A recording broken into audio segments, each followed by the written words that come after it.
Good evening, everybody. It's 9:30 on the East Coast, 6:30 on the West Coast. It must be time for your weekly Calamity Jane live stream. James, I'm seeing audio meters on my end and on your end. So everything that we talk about from this moment forward is being recorded by the internet. Yay. So, I kind of forgot about this, so I'm happy that you remembered, Eric, but we have a pre-flight checklist now to kind of check all Mm-hmm. of our signals and stuff, and you went through Mm-hmm. all of it. You're pretty much playing, you kind of do this for your day job, your weekend warrior job anyway, doing tech stuff. So I guess this has now become one of those things where you kind of jump into a habit of sorts and kind of get ready before the curtains go up, kind of a thing. We're still ironing out the kinks because I did forget to put up the starting soon Oh, screen, okay. and I realized Uh, that as we went live. So I have no idea if any of our fans who have become used to that. But they may not anyway, see that, huh? we are All live right good. now. We are live. So, Yeah. but And anybody joining us, normally Eric and I do this weekly, but we've been out of sync a little bit. Just yeah, that's what happens in the summer. yeah, So yeah. if you're joining us, welcome. This is where Eric and I hang out and talk about our Calamity Jane animation project together. We're in the writer's room and I Mm-hmm. animate live while typically Eric will rant or rave about something. It sounds like it's going to be more of a rave, and I'll give him counter to the rant side of things Yes. for Well, we have a lot to talk about. We stuff. we might not settle on the one thing. Yeah. We'll see. I have a list. I'll do the list and we can figure it out. What do you say? Okay. That sounds good. So I'll go what are into you working on tonight, James? Let's get us started before we get into the nerddom. okay. Getting started talking about nerddom stuff. When we last left off a couple weeks back, we were working on Act One, Calamity Jane. This is where Calamity gets tripped over her tail, and the warhog zips by just in the nick of time before she would have gotten ran over by that particular warhog. Um, so I'm going to be animating her getting back up to kind of see what happened, Mm-hmm. and go from there. So I'll work on that post tonight. The warhog does stop and turns around, so we'll kind of probably recycling some pose for her here, and then eventually, if I can get to it, I'll get to Leon's reappearing act as comes in to save the day Mm-hmm. for his niece. All So right. we'll All see how right. it goes. Yeah, so I'll be kind of All tweaking right. on that type of stuff tonight. All right. So I'm just gonna do a list of things, and you stop me when you I mean, let's just. The list is great. You can have a list if you want, but you already kind of. I already Offline, okay. It's Andor, man. I'm sorry. yeah, we pre-warned this. I gotta Yeah. jump. I gotta jump into Andor. I All right. So finally, yeah. finally, far too late, a year late, finished season 2 of Andor, and uh, just loved every frame of that Mhm. show. Finished season 2 today during lunch, and then as soon as work ended, immediately rented Rogue One and rewatched Rogue One. And I don't get wispy-eyed at sporting events. I don't get wispy-eyed at rom-coms. I don't get wispy-eyed at the birth of people's children. Like, it just, none of those things affect Jeez. me emotionally. But the end of Andor, or the end of Rogue One, where Jin and Andor are embracing each other as the Death Star's Mhm. explosion eradicates their existence, hit me like a ton of bricks after Wow, you were finishing off. emotional? Yeah, after finishing off, Okay. especially after finishing off season 2 of Andor. Okay. Um, to me, Andor is we've had this conversation before, and you are of the camp that prequels kind of suck because you Hmm. can't watch this because you know that the important characters Hmm. survive, right? Yes. Hmm. Totally valid, totally get that, right? Yeah. Yeah. For me, though, a good prequel, for lack of a better word, shows you how our heroes got to where they Hmm. were. And Sure. Andor, more than anything else in the Star Wars canon, proves that that can work, right? Because Hmm. when I watched Rogue One originally a million years ago, it was good. I enjoyed it, right? Like, it was Hmm. a war movie with Star Wars aesthetics, right? Hmm. Hmm. I didn't have any complaints about it. It didn't feel like a Star Wars movie to me. And my opinion hasn't changed on that, right? Hmm. There are X-Wings in it. There are Mon Calamari in it. Darth Vader has a Hmm. cameo. There's some really shitty Yeah. CG of Grand Moff Tarkin and Leia. All of those things are still there. But what was an enjoyable movie when it originally came out completely changed for me after watching, season 1 and 2 of Andor again. Hmm. Well, season 2 of Andor for the first time. And yeah, man, it just incredible. I can't. I think the biggest complaint that I can lay on season 2 of Andor is that the season structure, where every 3 episodes happens within the span of a year, and then you jump forward a year, and then the next 3 episodes happen, and then you jump forward a year, and the next 3 episodes happen. Like, plot threads that I were interested in get dropped because presumably they're Hmm. resolved in the year of time that we're missing, right? Yeah. Yeah. That was my biggest complaint, because there were a few things that started in the beginning of each cycle that I didn't understand. And then I check on the internet and it's just like, oh, yeah. They just don't explain it. Don't worry about it. Okay. Hmm. I don't like that. That was a problem for me in season 2 of Andor. Hmm. Just gonna get the negative right out of the gate. Right. Let's just get it on Yeah. the surface. I didn't like the structure of season 2. The whole So your issue, 1 year later thing was not a winner for me. oh yeah, and this is more subjective for you, Yeah. because I'm sure some people didn't have an issue with that. Yeah. Yeah. I Yeah. get it Yeah. though. I totally, yeah, because you do kind of get in a rhythm, and all of a sudden it kind of gets jolted by the Mm-hmm. year thing. Mm-hmm. That Mm-hmm. part didn't. That part didn't bother me That's too much. interesting. I didn't really Okay. notice Okay. it Yeah. as much. Yeah. So you have me at a I mean, not that we're competing or anything, but you do have me at a memory disadvantage, because it's been now 2 years, 3 years now since I've seen Mm-hmm. season one. Yeah. So I have to kind of run my hamster wheels to remember what my biggest issues were with it, and they all kind of derive from season one. Season two was Yep. better. So Season season one. 1. Go ahead. Okay, now I remember. Now I Yeah. remember stuff. I do Okay. remember some Okay. There stuff. we I'll, go. I'll throw them at you. I knew I would reconnect neurons So- in your brain. yeah, the two hamsters did wake up and remind me. Uh-huh. Okay, so we'll go back to season one. So wait a sec. Did you rewatch season one to watch season two, or you just go run to season two? I just Just watched curious. season 2. Okay. I haven't rewatched season 1. But in terms of the things that were important from my memory of season 1, everything that I remembered about season 1 paid off in season 2. Hmm. So if there were things in season 1 that I don't remember, clearly the creators didn't care about those things either, because I didn't feel like there was anything happening in season 2 that I was like, wait, I don't understand. Right? Yeah, Like, yeah. It was a pretty clean way to start. I think they even start off season two almost like you didn't have to watch season one to kind of know what to no, you which really is great, didn't. right? Yeah. Yeah, which is great Yeah. writing, in my opinion. Again, it's funny because I think what's funny is, Eric, you loved Andor to a Oh point my where God, so like much. you're fanboying over it. Oh yeah. I am not. So when I'm kind of giving my critiques, it looks even more stark as an Right. Okay. opposite, Yeah. because normally you normally don't get too excited. You're usually more run in the middle of the road. Me too, myself. With Andor, I'll revisit the issues I had with it. Issue one, which is what you already brought up, is prequels. That's for anything though. That's In for anything. general, Right. Yeah. I don't. Yeah. I know Ben Konomi's Yep. not going to die in the prequels, Yep. so I don't care when he's hanging at the edge of Yep. a light speeder or whatever thing over a city. Oh no, is he going to die? No, it doesn't Yep. matter. I know he's Totally not going to valid. die. 100%. And I don't Anakin's disagree not with going to you. die. Yeah. Anakin's got to survive. It's like, but I understand prequels. Everything you said about how they get there. That's totally journey, valid. not the destination kind of thing, right? Yeah. But for me, the journey better be damn impressive for me to want to care, and because Darth Vader to me was an amazing character.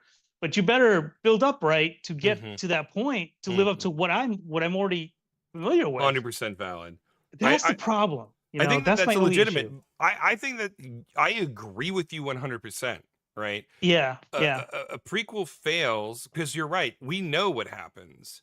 And Yeah. so watching how we got there, it better be damn impressive.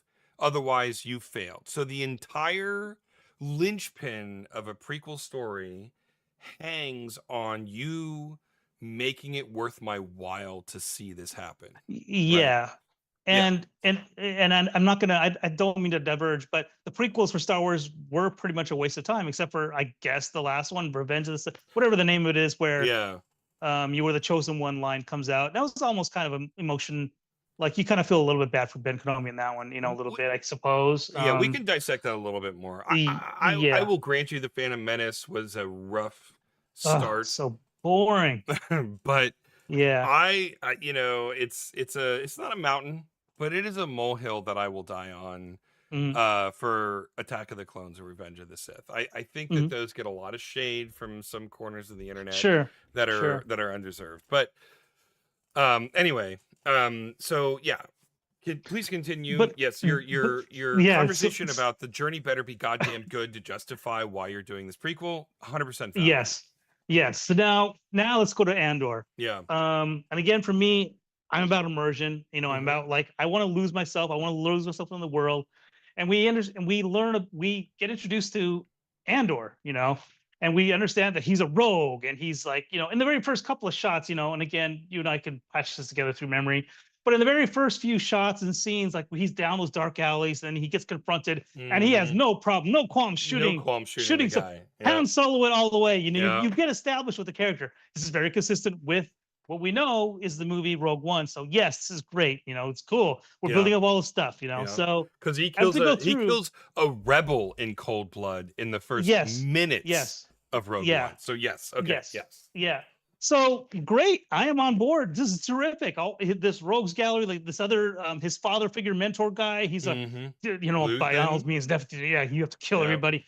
I love that actor too. You probably know the actor's name. I Oh, can't yeah, remember yeah. off the It's top of Stellan my head. Skarsgård, one of Yeah, gosh, he's so the awesome. greatest. He has so much. Yeah. One of Yes, the the greatest screen monologues presence. in television history. Just that. Anyway, go ahead. Yeah. Yeah, he's terrific. So Mhm. again, there's plenty to like about Andor. So I'm here, I'm getting immersed in all this stuff, and then we finally get to a point where is it episode 2 or episode 1 where they're having a good old fashioned Western shootout. Pew pew pew pew pew, Mhm. pews everywhere, stormtroopers everywhere. They're kind of like in the OK Corral, like Oh they're like yes, I push remember this. science Yes. bunch. This is my issue. They come Yeah. across, and I am purposely gonna call this character Michael because he looks like a Michael to me. I don't know why, but the bad guy that's You're supposed to talking be, about Cyril. For fans of the show, he's Oh. referencing Cyril. Yes. I'm calling yes. him Michael, not Cyril, because I don't care. It's like it's so annoying to me. But there's Andor. Like this guy is gonna, he's gonna be the bane of existence. And what does Andor do? You know what? He doesn't. You're gonna, kill him. you're Yeah. you're not gonna, if I remember right, Skarsgård's character is around that vicinity too. They're both running around. I can't remember. No, That, Skarsgård's never. Honestly, his character rarely leaves Coruscant, and he Okay, definitely okay. doesn't show up on the Outer Rim planet, whose name escapes me right now. That Okay. Andor starts on, right? Thanks. So thanks for the memory bank thing, but I could have swore there was some other guys that he was with, whatever. Like they were. Yeah. doesn't matter. There was Andor- a ton of sort of like local resistance people Okay, on the planet. okay. Yeah. All right. Yeah. Yeah. So here he is. Andor has a chance to be another rogue and do his thing. Han Solo has no problem doing that. Mm-hmm. Shouldn't Andor do it? No, I'm going to leave you alive. Well, you know why? Because of plot reasons. Because the Mhm. writers need you as a villain for You have me. plot armor. It is so, Eric, my immersion was broken right there. And I'm like, oh God, you got to be kidding me, man. Why? Why are you leaving? You serious? There's no reason. It's literally a little laser bullet and Yeah. you're done and you keep Yeah. moving on. There's no, like the motivation. I am, see, you're bringing up all the hamster wheels. I was very passionate because I wanted to like this show. And then these things, these Mhm. little snippets bother me, but this is my OCD that kind of kicks in with all kinds of stuff. And there are times where I can be a hypocrite and I'll forgive it. But for Andor, because I had such high hopes for it, because it's my favorite Star Wars movie. Very high bar. It's been out. Yeah. You got to live up to it. And you Mm. didn't at that moment. And then after that, I was pretty much like this every episode. Yeah. I'm like this, like I'm trying to get back into it, but I can't. Yeah. I'm like, oh, why didn't Andor just kill that dude? Why is Michael still here? Why so is we- Michael in this scene? Like he should have been dead. Cyril Michael, Yeah, whatever yeah, his yeah, yeah. name is. So Ugh. we've had this argument like I think 3 years ago or something when Yeah, it's been a while. 2022, because that's when, so 4 years ago when season 1 Mhm. of Andor came out. Anybody who is obsessed enough with our little thing that we're doing here, seek out seasons or episodes in 2022, and we've already litigated this, but suffice it to say, James's point is 100% valid, and I believe I said that in 2022. You probably did. Yes, It wasn't really. It was a debate, but only because there was a fanboy versus yeah, me being annoyed, yeah, kind of thing. yeah. And yeah, My response was, by this point, I was so bought in on the yeah, premise of the show that you were single forgiving. moment, I just Mhm. it was one of those. It was totally forgivable for me, Yes, right? I totally get that. Yeah. Like your criticism is 100% valid. I totally see your point, but because we love hypocrisy on this show, I was Yes. already completely bought You were in. you bought in earlier, and Yeah. if I think Yeah, yeah, yeah, if yeah. they would have saved that immersion breaking moment for later, I think I would have been bought in too and had more investment, emotional Yeah. investment into the show. Yeah.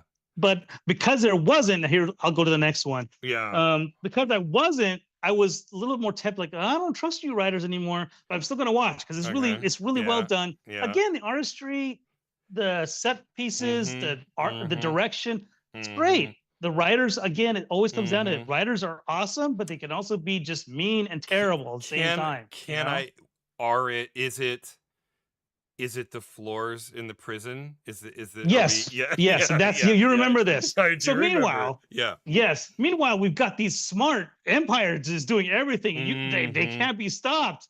But for some reason they need labor, and for some reason they're okay with doing punishment labor on bare feet for people, even though that'll stop production for these guys being the giant, vast empire. They need to produce these things. They're making clones for crying out loud. Mhm. But for some Mhm. reason, when they need to make these turrets for the Death Star or whatever, though this is where production is like, oh, give or take, because we need to punish people with bare feet. I couldn't Mhm. believe it. Like, dude, if you're running a prison system in video games, movies, why would you, like? It's one thing to give like gruel and terrible food. That's one thing, right? But as long as you can do labor, that's what matters because you have to do production. This empire was a bunch of idiots. Like, what are they doing? Getting rid of their one core. That's the conduit to making the Death Star, and they make sure people don't have boots on. Unbelievable. They could have done so many. They could have just kept the shock collars on Yeah. and zapped them and Yeah. punished them just as much. Yep. But no, And now here the don't drop that on your toe. Oh, cartoon moment with Bugs Bunny. It's like yep. it's unbelievable. Yep. Like, oh, Eric, I was so angry. They Yep. wasted a great performance from Gollum Yeah, actor Andy guy. Serkis. Phenomenal. God, he was Phenomenal terrific. in that story arc. Just amazing in that story arc. Yeah, I yeah. okay, and oh, go ahead, please go ahead. But it always just my immersion breaks when I see this damn floor with their stubby toes running around. Don't stub your toe. Oh, cut your nails. Like, Mhm. oh my Mhm. gosh, Eric. And I cannot defend that because I agree with you Oh, 100% on an intellectual level. The whole shoeless thing made absolutely no sense. The drama that it created, though, yes. Mm-hmm. Mm-hmm. I bought into it, right? Yeah, Like I I get it. could I could I could, analyze that, and I came to the exact same conclusion that you did. But as I kind of do, and maybe I'm just, I'm a broken person, and I any movie or TV show that I watch, there's always a calculus that I'm doing, Yeah. right? Mm-hmm. Can I it always comes back to, can I allow the suspension of disbelief, right, in Mm-hmm. this Mm-hmm. moment? And what Diego Luna and Andy Serkis were doing in that 3 episode arc was so compelling to me That you were able to that I was forgive it. just like, I know Mm-hmm. this is dumb. This is so silly. It's Yeah. it's just preposterous, right? Yeah. Yeah. But I was so bought into the radicalization of Andor over this 3 episode arc, and how he played off of Andy Serkis, who like his character wanted to rebel, was too afraid to. Hmm. right? Hmm. And so the juxtaposition of these two characters and how Andor got the opportunity to reflect upon who he could be and then realize that he had more strength than that, Hmm. right? The subtext and the relevant importance to Cassian's growth as a rebel so outweighed the silliness, the legitimate 100% silliness Hmm. of the Hmm. whole, electrified floor thing. Um, yeah. So it's I totally agree with you, right? On an Yeah, intellectual basis, but I was so you were totally, yeah. emotionally invested in what was going on. I looked at it, I was like, okay, fine, whatever. This is dumb. I get it. What Andy Serkis and Diego Luna and Tony Gilroy are doing in this moment is so much more important than the silliness of the electrified floor thing. Yeah, it was great character building. I mean, Yeah. I agree with you on that. And again, as long as they just kept the shots from chest up, Yep. we're good. Yeah. You Yeah. know, But then every time they cut to, oh no, he's standing on the floor when it's curfew, it's right? like it's It's so so silly. It's so stupid. I mean, I'm not going to defend the show. Is it a perfect yeah. show? No, No, no. nothing is a perfect show. And the conceit of that prison was hysterically preposterous.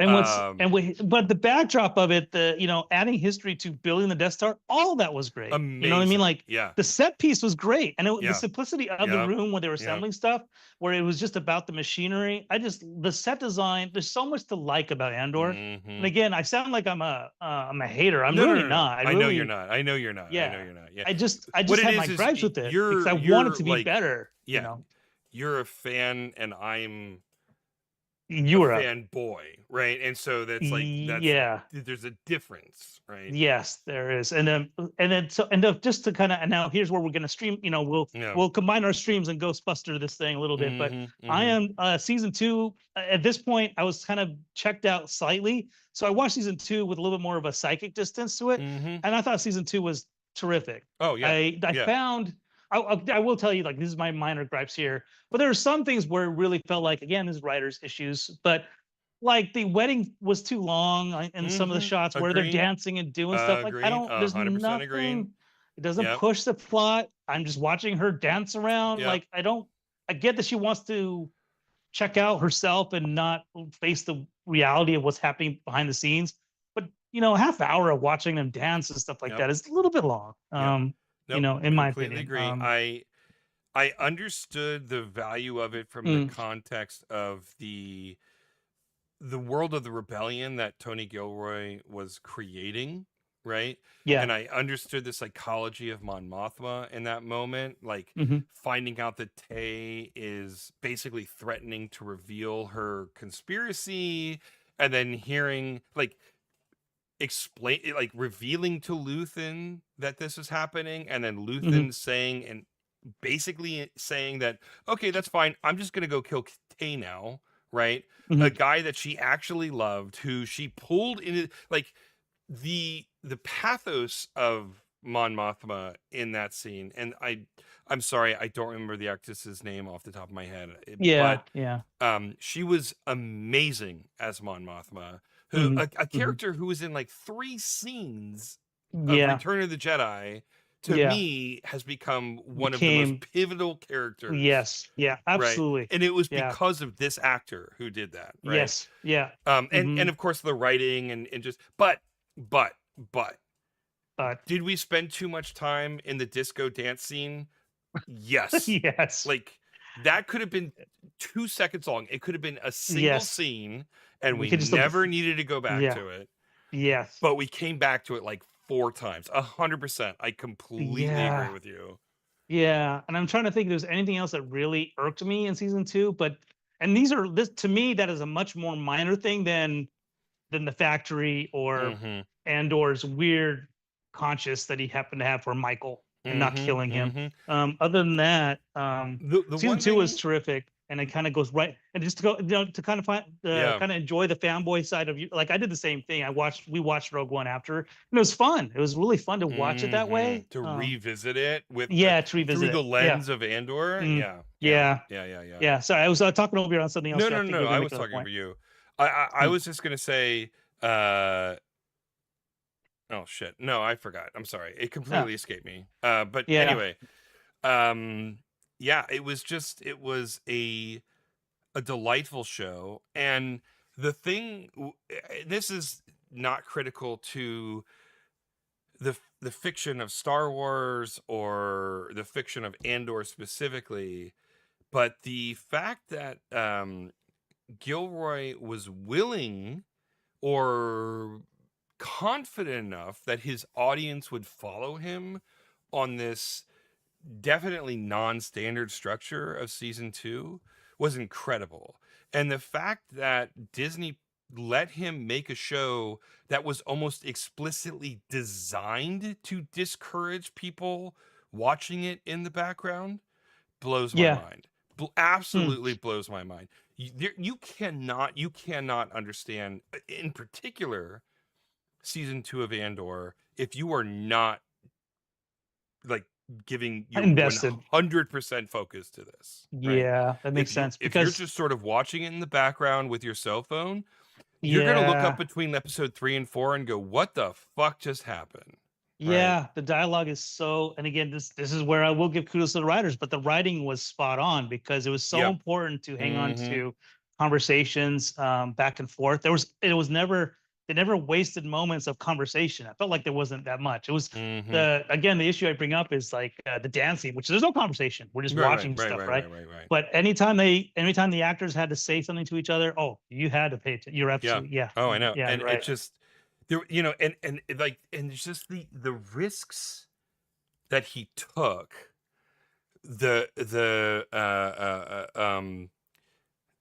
so in the last triptych of episodes, the first of the last 3 episodes, right, because the season 2 is broken into quarters. Mhm. um Andor wasn't even in the episode. It was Luthen being discovered and everything that happens, and then Clara's reaction, or Clea's, or anyway, sorry, her reaction to that, and then her, like, the actions that she takes as a result of the discovery of Luthen, and then the backstories of all of a sudden why she's important. Like, the brazenness of Mhm. to take that risk, to focus on that single character for a whole episode, and Mhm. it paid off to me in dividends. Yeah. Yeah. Because when Cassian gets to Yavin 4 and then tells them what he knows based on what Luthen said, who he heard through Clara, whatever. Mhm. Fuck, I can't believe I'm not remembering her name right now. Um, the fact that the rebellion is so uh like wishy-washy about it or non-committal about it, it enrages you even more, right? Mhm.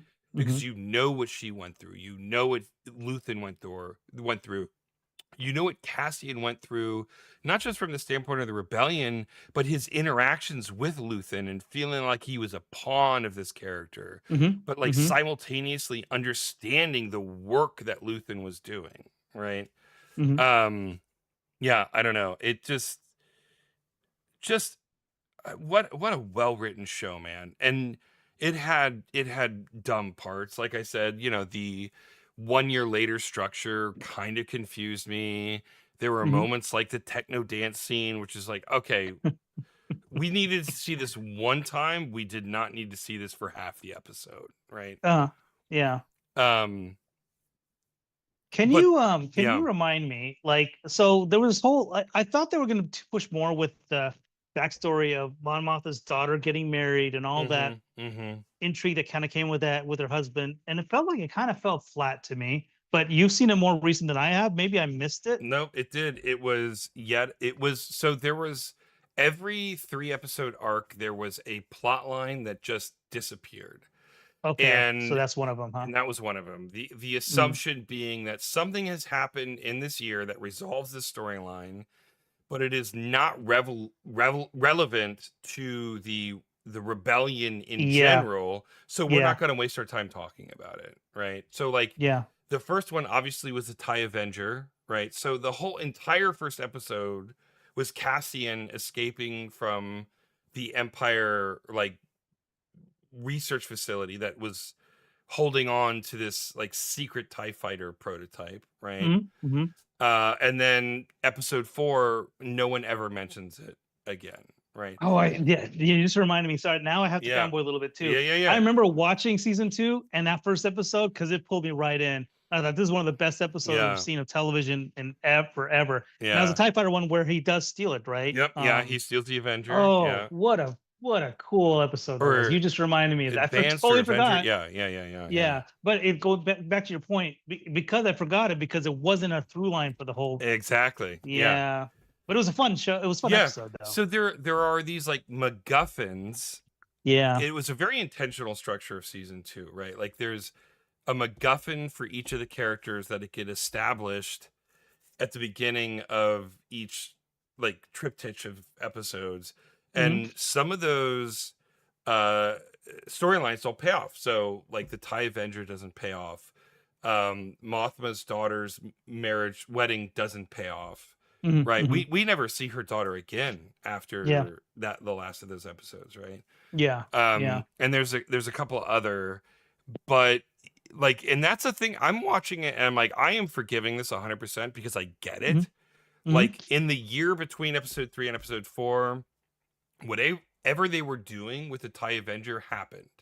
And it was Hmm. not ultimately relevant to leading up to them getting the Death Star plans, right? Like Hmm. season 2 was only the stories and the bits of the stories that were relevant to Cassian Andor meeting Jyn Erso and going to whatever the planet was, Scarif, and getting the Death Star plans. Like anything that like any part of any story that wasn't relevant to that conclusion was ultimately dropped in season Hmm. 2, right? Hmm. Yeah. Um, and I could get behind that, knowing from a like just a fan of movies and television in general, and reading online articles, knowing that there wasn't going to be a season 3 of Andor. Hmm. I knew that it's like, okay, he and whatever writing staff he had, even though Tony Gilroy is credited for every episode, um, solely credited for every episode of the show. Hmm. um he or they went through and went, okay, here is in my mind everything that happens between the end of season 1 and Rogue One. Hmm. Here are the bits of that story in each year along in that process that are relevant to getting Cassian onto Scarif when he gets to Scarif. I'm going to make a show about this, and then I'm going to structure it on a year by year basis, right? Like Hmm. I got that. And it seems like everybody got that, thankfully. But that Hmm. seems like a really big leap to ask of the Yes. audiences, Yeah. right? Yeah. I do remember some of those moments but I remember them all in like little flashback type of things. So for me, again, you reminded me the TIE Fighter sequence, Mm-hmm. that chunk. Just Then so, oh the my God, so Rebel, compelling. Yeah. yeah. But then it goes to, I think, you get another through line with the Rebels. Then he hangs out with them for a little while. Yeah, there's like for the None of rest those of that, characters. no, and it Yeah. doesn't go anywhere, right? Like Yeah. Hmm. his Andor's storyline for the first 3 episodes is super exciting in the first episode, Yep. and Yeah. then goes This nowhere complete, for the yeah, it's a entire flat first line. quarter of the Yeah. season, right? And I Yeah. think that that's been one of the biggest complaints about season 2 is like trapping him with a bunch of kid rebels who have Yeah. no idea what they're doing, and he is so far beyond them, Hmm. right? And Yeah. that he's going to get away from these kids, and you're like, why are we watching this? Why is this Yeah. relevant? Yeah. And I've read some interviews with Tony Gilroy about it, and my interpretation of what he said is that it was important for him to see that, to show that the rebellion is messy and it is Yeah. uncoordinated, and he wanted to make audiences feel like, shit, this could fail, right? Like this Mhm. is, it's on the razor's edge, because some of the people who are rebelling, they're rebelling against themselves even, Yeah. right? Yeah. And so he was, like, the sense that I get from the interviews that I've read, and I don't know that he's ever stated this explicitly, but this is, me Hmm. interpreting and filling in blanks and stuff. Those first episodes with Andor were intended to show to Cassian how fragile the rebellion was, Hmm. right? Hmm. And while it wasn't the most compelling of the season to watch, it does, in my opinion, pay off in the last episode when Hmm. the rebel council is bickering amongst themselves Hmm. about whether to follow through with this intel Hmm. that Cassian has gotten from Luthen, who by this point has become sort of persona non grata Hmm. amongst the Rebel Alliance, right? Yeah. And Yeah. so there was kind of a bookend there that I was Yeah. actually That's like, I nice. really liked, you know. Yeah. I didn't even notice that, but yeah, but I do see that through line. It's actually kind of adds even more flavor to that last episode. But the But it theme of shouldn't, bickering. Yeah. yeah, but it shouldn't, like, on some level though, it shouldn't require listening to an interview with the creator of the show explaining what Yeah. his intentions were, right? Like, Hmm. there is a sense of a failure to launch in that way, Hmm. right? Hmm. Now, Yeah. once you know that, you're like, oh, I see what you're doing there. There's a lot of value here. But watching I read this article before I watched the episode. So there was like, there was, my biases were shifted as a result of that. Right. Hmm. Hmm. But anyway, yeah. So, But yeah, go ahead. so overall though, it is the only thing. Arguably, that's probably the only reason why you should get Disney Plus is to binge watch Andor Hmm. season 1 and 2. And then I rewatch Rogue will, One. Yeah. Yeah. yeah, Yeah. and Yeah. then we Yeah. watch Rogue One. I will throw in, if you like this, I personally like Skeleton Crew. I think it Yeah. got mixed No, no. reviews with people, So you I know. will say, I got my buddies. He lent me his Blu-rays Mhm. of Andor, Sure. and Uh-huh. so I was like, cool. I don't have to subscribe to Disney Plus, and then I paid Okay. $4 to rewatch Rogue One. But Uh-huh. yeah, just like you, I've heard nothing but good things about Skeleton Crew. Yeah, it's great. Jude Law's character, Yeah. Jude Law's a great actor, so it's already kind of got some gravitas there with him in it. Um, I really enjoyed his character, and I enjoyed and, it's not a spoiler now, but it's pretty much Goonies for Star Wars. Mm-hmm. Mm-hmm. That's kind of Mm-hmm. it's a great way to describe it that I've seen. But I enjoyed it. Now, again, don't put any expectations on it. You just watch it for what it is. What happens to Mm-hmm. be just like with Andor, you happen to see TIE fighters and stuff kind of float around the sky and all that Mm-hmm. stuff. Oh Mm-hmm. yeah, it's a Mm-hmm. Star Wars universe thing. But the overall feel of it, it just felt it felt almost like an 80s TV adventure show with kids and a really cantankerous, grumpy adult that would had to shepherd them everywhere. So you kind of got a mixture of both. It was fun though. I enjoyed that Yeah. show. But Yeah. because you don't have the membership. I mean, I you don't have was the. able to sidestep it for Andor. Yes. Yes. Yeah. Yeah. Okay. Yeah. So now I was It's wondering how this worked for yeah. you. You know. So my buddy caught it and he picked up the Blu-rays, and I was like, I really want to watch Andor. I guess I'm like, I was days away from making my Disney Plus account. And he's like, well, I've just got the Blu-rays. You want to borrow those? I'm like, yeah. And so I Absolutely. took those, and I like was able to dodge a bullet as a result. But Okay. All yeah, right. Skeleton Crew, I've heard nothing but good things about it. And honestly, like, when you get past all the internet hate, I've heard the Acolyte is actually pretty good too.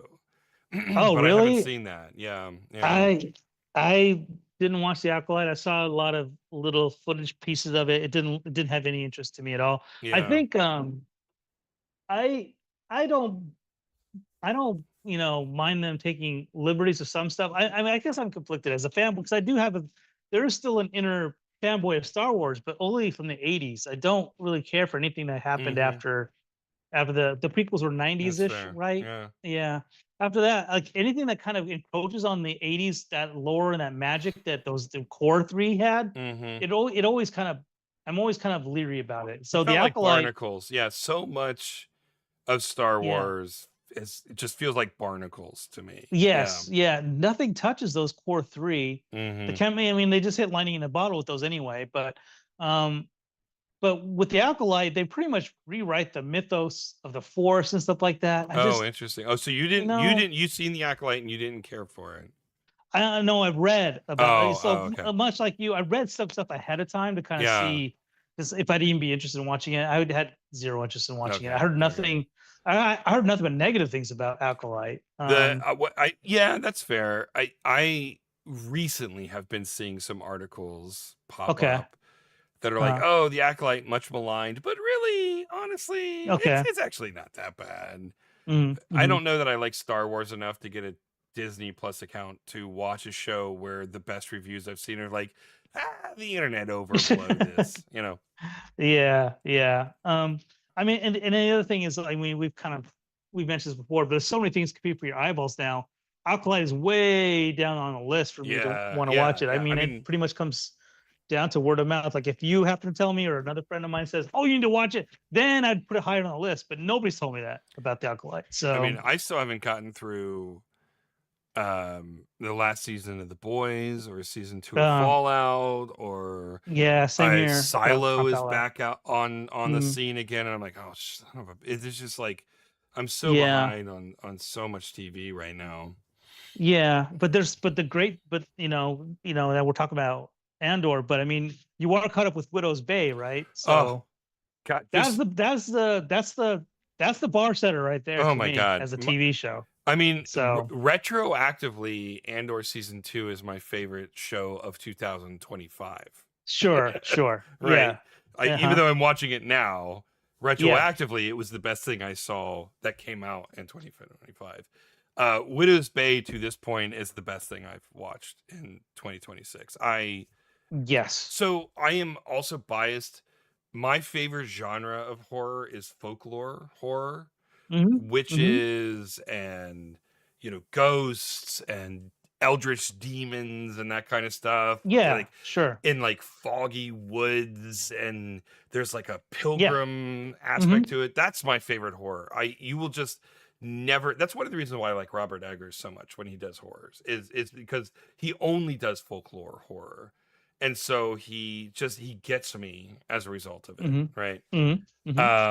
And so yeah, Widow's Bay just scratches all of my itches when it comes to folklore horror.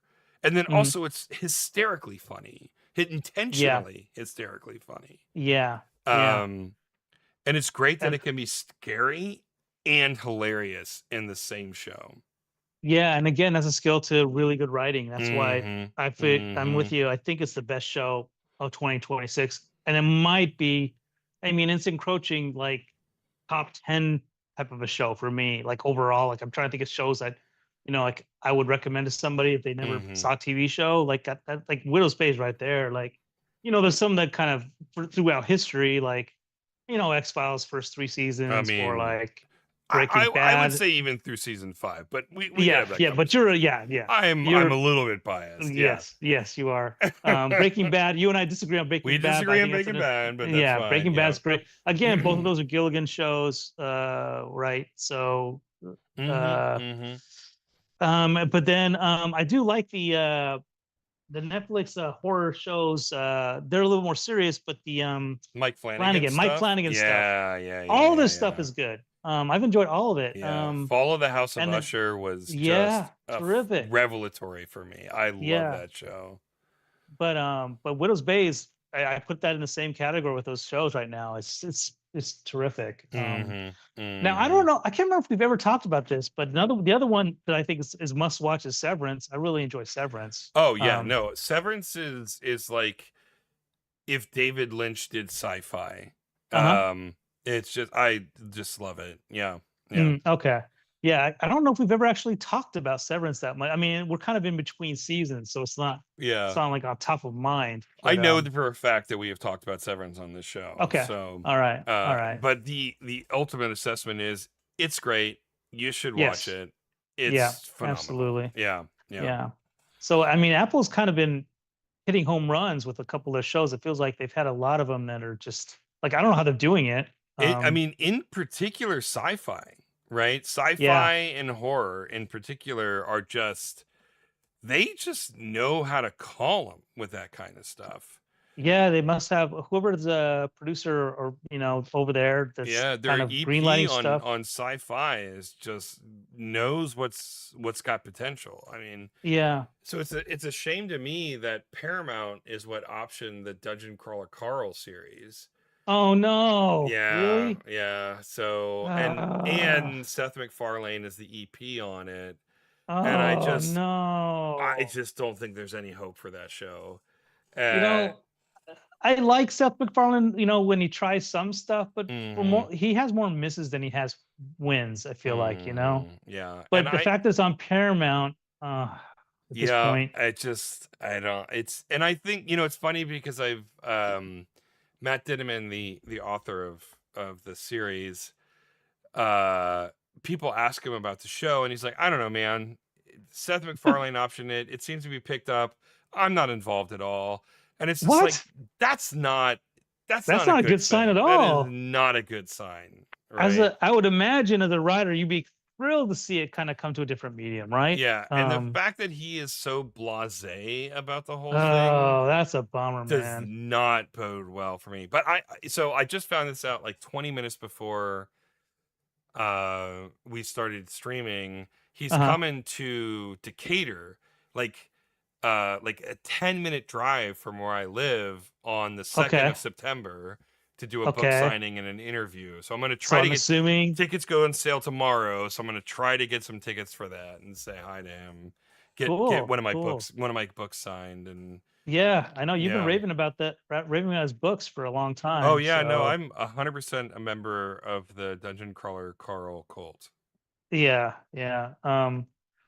Well, I was excited about hearing about him getting a TV show, but yeah, the other ingredients you're telling me is just Yeah, I know. It's just bummer, like man. instead of lettuce, they're using kale instead of, Hey, I like like kale myself, but it's all really right. healthy, How about it's arugula supposedly. then? How about arugula? Yeah, yeah, yeah. It's just sort of Um, that. Like it's like, oh, you could have had such a good sandwich, but you used beets instead of onions and arugula instead of lettuce. yeah, yeah. Oh well. I mean, I guess we'll see. Is this series done for Dungeon for Carl? No, Like, is he? so the way Dinneman has explained it. So book 8 just came out a month or two ago, and I've already obviously poured through that, and I'm Mhm, really close to picking up and reading through it again because I reread the first 7 books in preparation for this one. mhm. Um and the way he says is there's one more book, but that Okay, book is so long, he's breaking it into 2 volumes. cool, So there's cool. basically book 9 volume 1, book 9 volume 2, right? Okay, And then all that right. that that will bring a close to the main storyline of Dungeon Crawler Carl. The thing that I like is he is a bit of a seat of his pants writer.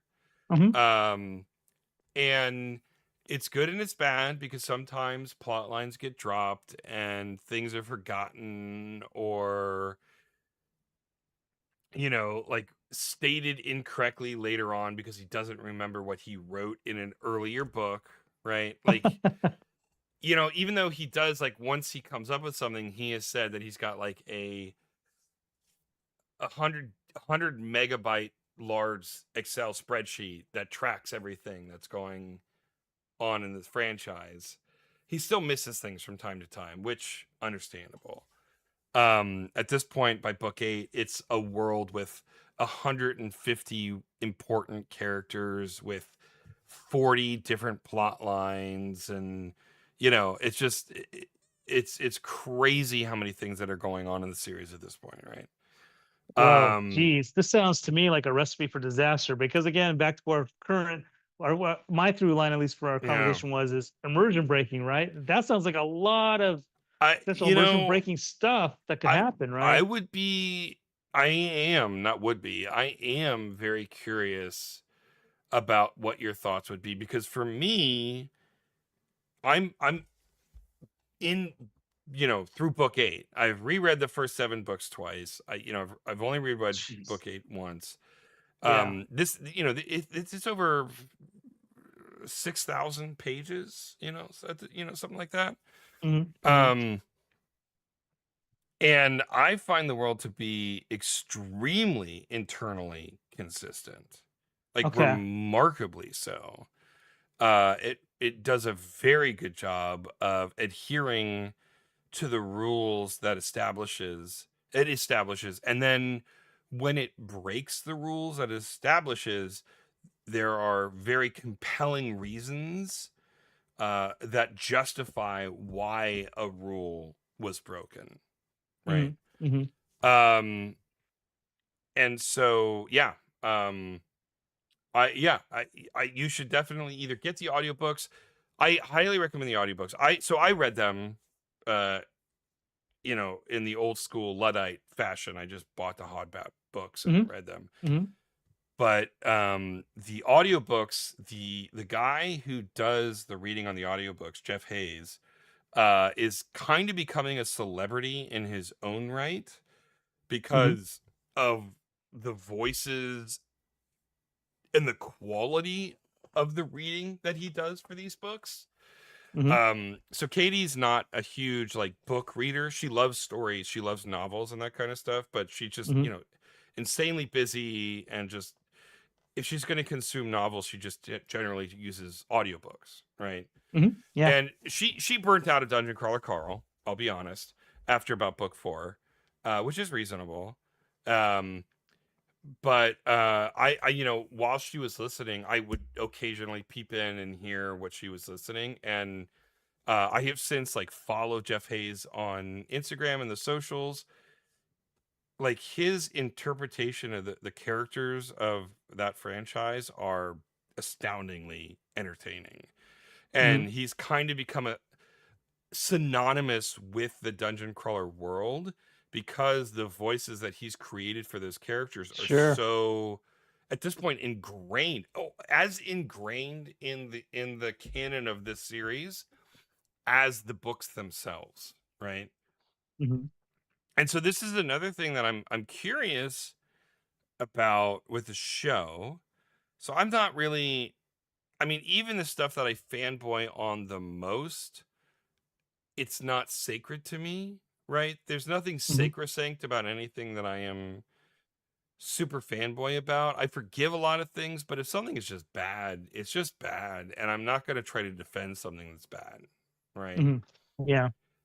Um and so like my fear is that the fandom, even if by some miracle the TV show ends up being amazing, they're obviously not going to get Jeff Hayes to do the voices of all of the characters, right? And the Dungeon Crawler fandom as it exists right now is as obsessive and OCD focused as the most toxic Star Wars fans are, right? Okay. And that scares me a lot, right? Yeah, they So become this speaks to almost a bigger thing that I think we see in mainstream now is the cult of the cult cult of the stuff. Like, fan, yeah, the yeah. cult of the fan. It's everywhere. So hmm And my yeah. my my fear is that they'll like, just as an example, they'll cast Princess Donut's voice, Hmm. and if this in very intense fandom didn't exist, people would go, "Oh, this is what a cool character," right? Hmm. Yeah. But because this intense fandom exists, who has elevated Jeff Hayes to this, you know, deity second Yeah. only to Matt Dinniman, who created Hmm. the sacred world that they live in. You know what I Hmm. mean? Yeah. That it doesn't matter who they cast as the voice of Donut, because it's not Jeff Hayes, it will not be as good, right? Yeah. And they Hmm. will bitch online about, whether it's some sort of conservative whitewashing of one issue, or liberal white issue whitewashing Yeah. of some other issue, right? And it's Hmm. like, Hmm. this isn't, like, fandom is just so toxic. And Yeah. I'm desperately afraid that even if this show is good, it will not be able to stand on its own merits, because the fandom will destroy it before it even has a chance to prove itself. Yeah. I guess for me, from what you're telling me, and again, I haven't read the books or anything. I feel like as long as the creator, and again, it goes back to writing. As long as the writing is alive and Yeah, well and can make the stuff, that's what matters. That is the canon. I So mean, fans can do whatever they want, Star yep, Wars wise, whatever. yep. Doesn't matter. I mean, what matters is as long as the author is there and it's his vision, that's eh, that's the ultimate. I That's don't what exists. I don't even really care. I don't even know that I want a page to page interpretation of the books to the screen. The people, the two creators that I always go back to, like, yes, this is how you do it, is Mike Mignola and Guillermo del Toro when Uh-huh. they were making Hellboy, right? Hmm. Like, Guillermo del Toro wasn't just some hired gun. The only reason Hellboy got made is because Guillermo del Toro loved that character, Hmm. and this was a Hmm. passion project for him. And so when he got to go ahead to do it, obviously he approached Mignola because he didn't want to Yeah. disrespect his character. And Mignola's like, Yeah. dude, I write the comic books, right? Hmm. I Hmm. I am giving you permission to take the Yeah. world that I've created and Yeah. interpret it the way you think is best, Hmm. right? Hmm. Hmm. And it's that kind of, like, mutual respect between artists that I really appreciate, and I hope is what goes on with the show. Yeah, now that's where I hate to break it to you. From what you're telling me, it doesn't sound like No, because it's so disaffected. yeah, His response. Unfortunately, you may not see that in this situation. Like yeah, I Guillermo del know. Toro, Mignola thing is it's like those are They're again lightning in the geniuses. They're bottle both genius situations. creators. Yeah, Yeah, so yeah, they can yeah, yeah, respect each other. But yeah. yeah, it's a bummer. We'll see. We'll see. I'm still hopeful for it. For I your would just, case. it would really yuck my yum if if this adaptation was any good. But, Yeah, like, yeah, even if it's not, the books are still there, and by the yep. time the pilot, if it even airs, the pilot airs, books 9 and 9.2 will be out, and that's fine, and I will have that wonderful little roller coaster of fiction that Hmm. has just really gripped me in ways that I was not expecting to grip me. Yeah. Well, cool. I feel like we could keep going because I didn't even talk about. I mean, as far as books, I was going to bring up Supergirl, Oh yeah, yeah, that's the true. Yeah, movie, and the books. The yeah. book, the graphic novel was I based haven't on. I haven't read the I haven't read that storyline. Yeah. Yeah, it was actually yeah, but these are for other streams. I guess we could save it for. I think we're in a pretty good spot for I mean, we tonight. we've been off for 2 weeks, so we've got a lot to catch up on. Yes, but at least for me, I mean, I know you have your list, but we could probably add these to the list. But Supergirl and Immortal Hmm. Hulk, a friend of mine Oh yeah, suggested those that's to right. me. Okay, okay. So I yeah, would but I we'll would see. add Rhythm Heaven Groove to Uh the huh. list. Yeah. And I would also add oh shoot, it just escaped me. Anyway, it'll come to me. I have a whole list. Yeah. I But I we've know you been, did. I thought you were prepared. yeah, yeah, So yeah. We have like we've been jabbering on for a minute and a half. So I'm happy to just call it for the evening if you're at a stopping point. yeah, I mean, just to recap, so we did get Mm-hmm. to where I was kind of talking about. Sometimes this works where I can actually get to where I kind of goalpost. But we got Uncle Leon zapping in from Invisible to save his niece. We have the poses here of Calamity Jane herself. Just when she gets pushed over, now she's up and she looks over. So we have that as well. So yeah, we're in pretty good shape for tonight. Yeah, I kind of lost the warhog there, but there he is. Mm-hmm. And so then, yeah, so we're in good shape for tonight. We got Excellent. the poses in. Any thoughts from the writers' room? No, I mean, it's not a fair comparison because I don't write these episodes in a vacuum. I mean, like, we talk about this, intimately.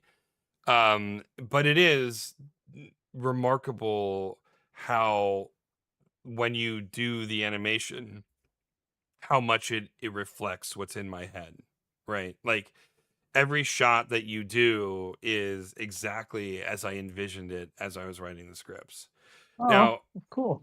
we do have the luxury, of course, where I can be verbose and wordy and use a lot of figurative language because I'm writing for us and not a hypothetical director. Yeah, So that helps, but nonetheless, I mean, with very rare exception, every shot that you put together is exactly what I had in my head while I was writing it. I think it's just the shared nerddom of consuming the same content and having a different skew at times, but for the most part, we work in parallel. That's just a sign of our successful writers' room. That's how I see it. I think so. Yeah. But anyway, we'll call over there for the evening. If you haven't already, please head on over to calamityjane.rocks and subscribe to our Patreon. Patreon has been changing a ton of things over there recently. Not just in how subscriptions work, but how accounts are combined. So I don't know. We'll have to figure that out. But for the time being, we have a Patreon account over there. So hop on over, consider becoming a subscriber. And if help us make this cartoon a reality. We're also on YouTube and Facebook, which you already know because you're watching this right now. We also have a Instagram at Calamity Jane Salamander. That is just another place where we post information and fun stuff. Look, if you want us to post more consistently on the internet, you have to pay us. And then when we can make this our full-time job, it's just like, you know what I'm saying? Like, when we're doing this full-time, then you'll have way more consistent content updates. But until then, we will do our best as just two old dudes trying to make a fun cartoon together. We'll leave the streamlight on every Monday. Every Monday. Or when it's not summer and we're doing a million things at the same time. There's an asterisk there. Yeah, there's some fine print. But thank you for tuning in, anybody who watches it. We really appreciate you geeking out with us. And as always, please hop in on the chat while we're streaming live. And if you're not watching us live, please just tag us in the comments because we post to Facebook and Instagram after every stream with the stream link, and just watch the stream, let us know what you think, what you'd like to see, if you have guests that you'd like to talk to. And by all means, if you disagree with Eric or I, we love that too. We love that. I mean, honestly, it's more fun to have people disagree with us than agree with us, because if you agree with us, it's sort of like, okay. But if you disagree with us, well, now there's something to talk about. Yeah, it's more fun. So anyway, thanks for tuning in, everybody. But we'll be back next week. I don't think I've got anything going on, although I feel like I said that 3 weeks ago. And we'll put the update in there if we're not. If we're not, we'll put the update in there. But otherwise, thanks for tuning in, everybody. Have a good night and stay safe out there. Good night.